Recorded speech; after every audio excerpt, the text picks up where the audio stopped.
Hello good morning everyone, welcome to our brand new blog family favours ব্লগে তোমাদের অনেক অনেক স্বাগত জানাই। আজকে গুড মর্নিং বলছি 10:30টার সময়, কারণ সকাল থেকে এত বেশি আজকে চাপ ছিল। সত্যি কথা 8টার মধ্যে সব কিছু কমপ্লিট করতে হয়, রান্না বাড়া 3টে পদ রান্না করতে হয়, তারপরে রুটি তার তরকারি সব কিছু। তো সেই জন্য সময় পাচ্ছে না। এখন দিদিও আজকেও আসেনি, তো সেই জন্য আমি মানে ফোনটা হাতে ধরারই সময় পাইনি যে ভিডিও করব।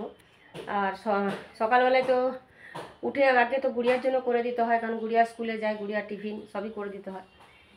তো এই যে এতক্ষণে সব কিছু হলো, স্নান পুজো সব কিছু হলো। এখন ক্যান্ডিকে নিয়ে যাচ্ছি একটু বাইরে, একটু ঘুরে আসি, ও নাহলে পাগল হয়ে যাচ্ছে বাইরে না নিয়ে গেলে। তো চলো তাহলে যাই, ঘুরে আসি। দেখো আজকে একটু লেট হয়ে গেছে ক্যান্ডিকে নিয়ে বেরোতে, আর খালি নোংরা জায়গাগুলোতে যাবে, এই জন্য আমি নিয়ে বেরোতে চাই না। ঠিক আছে, এই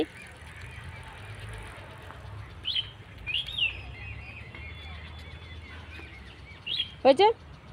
কোথায় যাবি ওদিকে বল, ওদিকে কোথায় যাবি? ওদিকে কোথায়, ওদিকে কোথায়?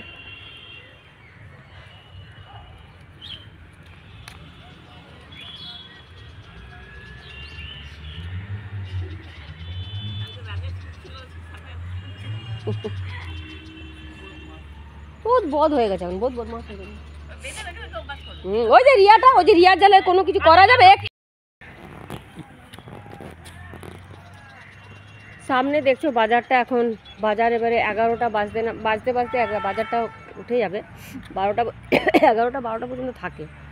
সকাল থেকে প্রচুর ভিড় হয়, দেখতেই পাচ্ছ এখনও রয়েছে। এখানে সব টাটকা বাজারগুলোই পাওয়া যায়, সবজি আনাজ সব টাটকাই পাওয়া যায়, দেখতেই পাচ্ছ। দেখো মাছ টাছ সবই, আমি এখন যেতে পারছি না কাছে, নাইটি পরে আছে তো সেই জন্য। ক্যান্ডিকে ঘুরিয়ে নিয়ে এলাম, এখন প্রায় 11টা বেজে গেল। আর আমি আজকে কি কি রান্না করেছি একটু চলো দেখাই। আজকে করেছি যে মুগ মসুরের ডাল, এটা মেথি শাক, মেথি শাকটা মানে ইয়ে দিয়ে ভেজেছি বেগুন দিয়ে। আর এখানে দেখো মাছ, এটা আমার জন্যই আছে, গুড়িয়ার বাবাকে তো টিফিনে দিয়ে দিয়েছি। এটা মাছটা এমনি করেছি, ঝোল করেছি এমনি কালো জিরে দিয়ে। আর এই দুই মেয়ের জন্য এই মাছ ভাজা, ওরা তো ঝোল খায় না। আর এটা করেছি বাঁধাকপির তরকারি। আর এই হয়েছে করা। আর এটা একটুখানি এই যে ইয়ে আছে, কি বলে এটা, পেঁয়াজ শাকের তরকারি। এখন আমি এই যে মটরশুঁটিগুলো ছাড়াবো, মটরশুঁটিগুলো ছাড়িয়ে যে দেখো ছাড়িয়েছি। তো এগুলো না এইভাবে রাখলে কি বলো তো, অনেক দিন স্টোর করা যায়, মানে এগুলো নষ্ট হয় না, হলুদ হলুদ হয়ে যায় না, এগুলো অনেক দিন থাকে। তো সেই জন্য মটরশুঁটিগুলো কী করি না, ধুয়ে নিয়ে এই যে ছাড়িয়ে রেখে দিই একটা টিফিন বক্সে করে, তো এটা অনেক দিন থাকে। তো এটা চলো এটা করি, তারপরে লঙ্কাগুলো একটু বোটাগুলো ছাড়িয়ে রাখবো। চলো এইসবগুলো করি, করে তারপরে একটুখানি বসবো, একটু রোদে বসতে হবে কারণ ঠান্ডা লাগছে প্রচণ্ড, রোদে বসবো। তো এই কাজগুলো করে নিই। সকাল থেকে আসলে এমন অবস্থা না, সকাল থেকে নিঃশ্বাস ফেলার সময় থাকে না, এত মানে কাজ থাকে, বুঝতেই পারছো। 3টে পদ রান্না করা, তারপরে তোমার টিফিন তার তরকারি, ও সব কিছু একদম 8টার মধ্যে রেডি করে দিতে হয়, লাঞ্চ বক্স মানে লাঞ্চটা প্যাক করে দিতে হয় গুড়িয়ার বাবাকে। আর তো সেই সবের জন্য তারপরেই আবার টিফিন খাবে, রান্নাঘর পরিষ্কার করা, তারপরে প্রতিমা ঢুকে যায়।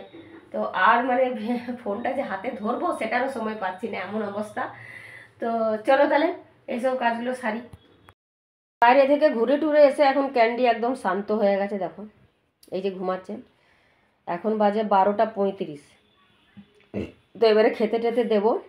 তো এখন এই যে মানে বাইরে না নিয়ে গেলে ব্যাস ও একদম মানে ছটপট করতেই থাকবে, আর বাইরে যাওয়ার জন্য চিৎকার করতেই থাকবে।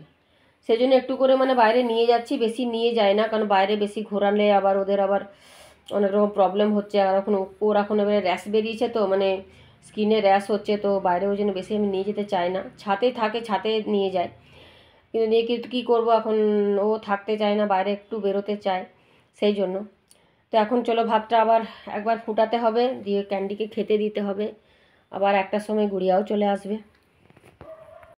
আজকে দুর্গাপুর উৎসবের লাস্ট দিন, তো আমি তো মানে দুর্গাপুর উৎসবে যা প্রোগ্রাম, কোনো প্রোগ্রামই আমি দেখতে পারিনি। আমার যতদিন স্টল ছিল আমি তো বেরোতেই পারিনি, আর এমনিও আমি যেতে পারিনি, এরা তো একদিন গেছিল।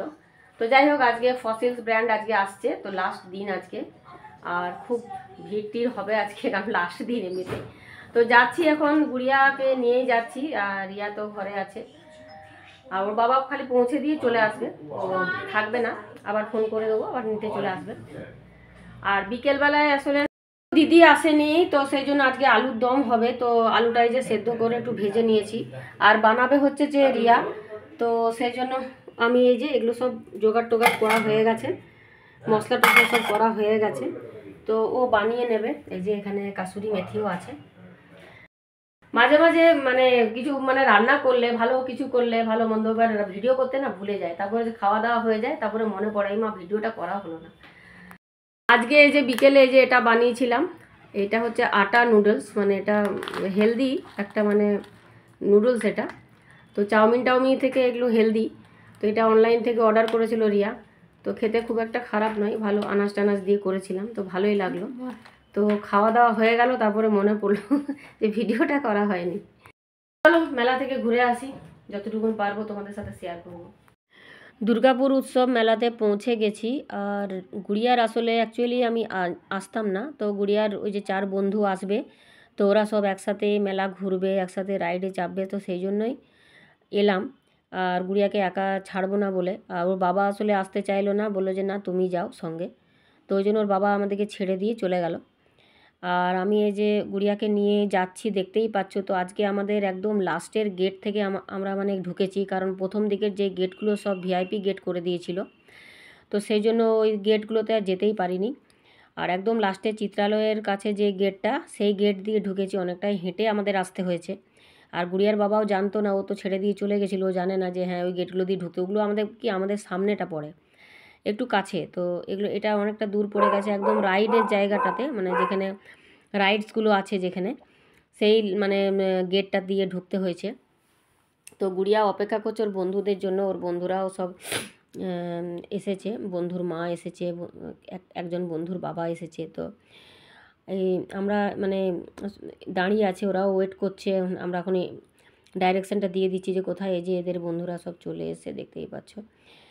আর গুড়িয়া প্রথমেই আমরা যাব হচ্ছে যে বললো প্রথমে রাইডসে চাপবে গুড়িয়া। তো ওরা 3 বন্ধু মিলে রাইডসে চেপেছিল, কারণ একজন বন্ধু চাপেনি, কারণ ওরা আবার বলছিল মানে চাপলে একটুখানি গাটা গুলায়, সেই জন্য চাপেনি। আর এখানে দেখো সব রাইডসগুলো এখানেই আছে, নাগরদোলা আছে, তারপরে তোড়া তোড়া বলে একটা রাইডস আছে, খুব মানে ভয়ঙ্কর বাবা, ওটা তো কখনো চাপিনি। আর এটা হচ্ছে ব্রেক ড্যান্স, তো ওরা ব্রেক ড্যান্সেই চেপেছিল। তো যেহেতু কালকে মানে কনসার্ট ছিল, তো সেই জন্য এগুলো সব ফাঁকাই ছিল, কারণ সবাই একদম কনসার্টে গিয়ে জুটেছে। পুরো দুর্গাপুর একদম মানে উঠে মনে হয় চলে এসছে। তো এটাতে ওরা 3 জনই চেপেছিল এই ব্রেক ড্যান্সটাতে। আর এটা দেখো, এটাতে আমিও চেপেছি, বেশ ভালোই লাগে, কিন্তু খুব ভয়ও লাগে আবার এটা। তো গুড়িয়ার এবার এটাতেই চাপতে বেশি ভালো লাগে, তো এটাতে চেপেছিল ওরা বন্ধুরা সবাই মিলে। আর দেখছো কীরকমভাবে ঘোরাচ্ছে, দেখো। আমার তো বাবা এখন আমি চাপতে পারি না, আগে খুব চাপতাম নাগরদোলাতে। তবে আমার সবথেকে মানে কি বলবো, মেলার আকর্ষণ যেটা মানে সবথেকে বেশি নাগরদোলনা, তো নাগরদোলনাতেই চাপতে আমার বেশি ভালো লাগে। তো যাই হোক, এরা চেপেছে। আর দেখো মানে একদম রথের মেলার মতোই এবারে মানে দুর্গাপুর উৎসবটা হয়েছে, কারণ এরকম গতবারে এরকম ছিল না। পাপোশ টাপোশ সবই এসছে, তো আমার পাপোশ কেনার ছিল। আবার ক্যান্ডি, পাপোশ আমার কেনার ছিল, তো পাপোশ আমি কিনলাম। আমি আর ওই গুড়িয়ার বন্ধুর মা ও কিনলো, তো দুজনে মিলেই আমরা এখানে দেখো কত সুন্দর সুন্দর শোপিস এসছে, খুব সুন্দর শোপিস। আর এখানে আবার গুড়িয়ার বন্ধুরা সবাই মিলে এখানে মোমো খেলো। আর মোমো খেয়ে আমরা এদিকে পাপোশ কিনতে গেলাম, তো পাপোশ কিনলাম। এই যে আমাদের পাপোশ প্যাকিং হয়ে গেছে, আমিও কিনলাম আর ওই বন্ধুর মাও কিনলো। তারপরেই আমরা কনসার্টের দিকে গেলাম, কিন্তু কনসার্টের দিকে গিয়ে দেখি বাপরে প্রচণ্ড ভিড়, সামনের দিকে আমরা যেতেই পারিনি বলতে গেলে। তো আমরা এই পেছন থেকেই যেটুকুন দেখেছি, দেখতে তো পাইনি, খালি শুনেছি। প্রচণ্ড ভিড়, মানে পুরো দুর্গাপুর মনে হচ্ছে উঠে মানে চলে এসেছে, এত ভিড়। মানে ওখানে বাইরে গাড়ি রাখার জায়গা ছিল না, এমন অবস্থা। তো গুড়িয়ার বাবা তো এসে নিয়ে তো কোথায় গাড়ি রাখবে সেটাও মানে বুঝতে পারেনি, এত ভিড় ছিল। আর সব ভিআইপি গেট সামনের দিকে যাদের পাস আছে তারা যেতে পেরেছে, আর আমরা তো পেছন দিকে হয়ে গেছি। তো এইভাবেই যেটুকুন দেখেছি বা শুনেছি বাস ওইটাই। তারপরে আর মানে বাড়ি চলে এসেছি, প্রায় 9:30 বেজে গেছিলো, তখন বাড়ি চলে এসেছি। এইটুকুনি যা দেখেছি। এ দেখো, আমরা একদম ভেতরে যেতেই পারিনি, আসলে প্রচণ্ড ভিড়। আর আমরা তো গেছি অনেকটাই রাত করে, না 9টা প্রায় বেজেই গেছিলো, সেই জন্য। তারপরে বাড়ি 10টা বাজে তো এইমাত্র আমরা এলাম মেলা থেকে। বাপরে প্রচণ্ড ভিড়, মানে আজকে মানে কি বলবো, অসম্ভব ভিড়, মানে এরকম দেখিনি আমি। পুরো মনে হচ্ছে যেন দুর্গাপুর, পুরো মানে মানুষরা সব চলে গেছে মেলার মধ্যে। আমরা তো কিছু দেখতেই পাইনি, মানে ফসলসের যে প্রোগ্রামটা, কনসার্টটা, আমরা তো ওরা মুখই দেখতে পাইনি। সবাই মানে যেখানে পেরেছে সেখানে চেপে গেছে, মানে কেউ বাসের উপরে, কেউ ঘাড়ের উপরে, মানে কি বলবো। তো ওখান থেকে তো বেরিয়ে চলে এলাম, কিছু দেখতে পাইনি। আর যেটুকু পেরেছি ভিডিও করেছি, আমি শেয়ার করব। তো চলো তাহলে আজকে তাহলে ভিডিওটা আমি তাহলে এখানে এন্ড করে দিচ্ছি। তোমাদের যদি ভালো লেগে থাকে অবশ্যই কিন্তু লাইক সাবস্ক্রাইব করতে একদম ভুলবে না। খুব ভালো থেকো তোমরা, আবার দেখা হচ্ছে নেক্সট ব্লগে। তো ততক্ষণের জন্য বাই।